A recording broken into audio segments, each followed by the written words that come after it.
ফরজ সালাতের পর সম্মিলিত মুনাজাত করার বিধান কি এখনো আছে?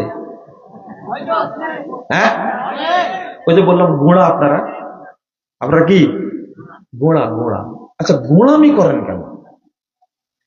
একটা জিনিস বলি আপনাদেরকে, এজা ওয়ারাদাল আসার বাতালান নাজার, যখন দলিল পাবেন তখন সঙ্গে সঙ্গে ইজতিহাদ কি হবে?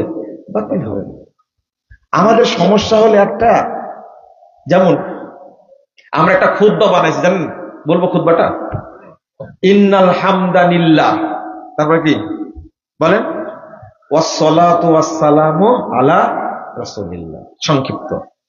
এই মর্মে কোনো খুতবা পাওয়া যায় না। আরেকটা, ইন্নাল হামদালিল্লাহি ওয়াহদা ওয়াসসালাতু ওয়াসসালামু আলা মান লা নাবিয়্যা বা'দা, এই মর্মে খুতবা পাওয়া যায় না। এই যে তৈরি করেছে, এখন গ্রামার নিয়ে বিশ্লেষণ করবেন। হ্যাঁ, এখানে যেহেতু বাক্য একটা হয়ে গেছে, এরপরে ওয়াসসালাতু ওয়াসসালামু, এরপরে আমরা পেশ দিয়ে পড়তে পারি। প্রথম কথা হলো, এইরকম বাক্য পেলেন কোথায়? আমাকে সেটা দেখেন। আপনার কায়দা পড়েন, ইন্নাল হামদা লিল্লাহি ওয়াহদা, ইন্না যোগ করলেন কেন?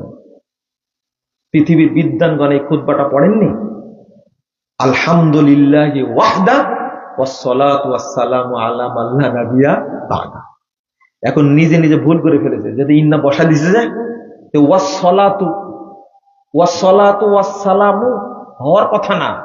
এখন বলছে না, বাক্য যেহেতু একটা হয়ে গেছে এইদিকে, পরের বাক্য আলাদা শুরু হয়েছে, এই জন্য ওয়াসসালাতু ওয়াসসালামু। তাহলে ইন্নাল হামদা ওখানে জামার হয়েছে, এখানে ওয়াসসালাতু ওয়াসসালামু হওয়ার কথা, কিন্তু কায়দা মেরে দিছে।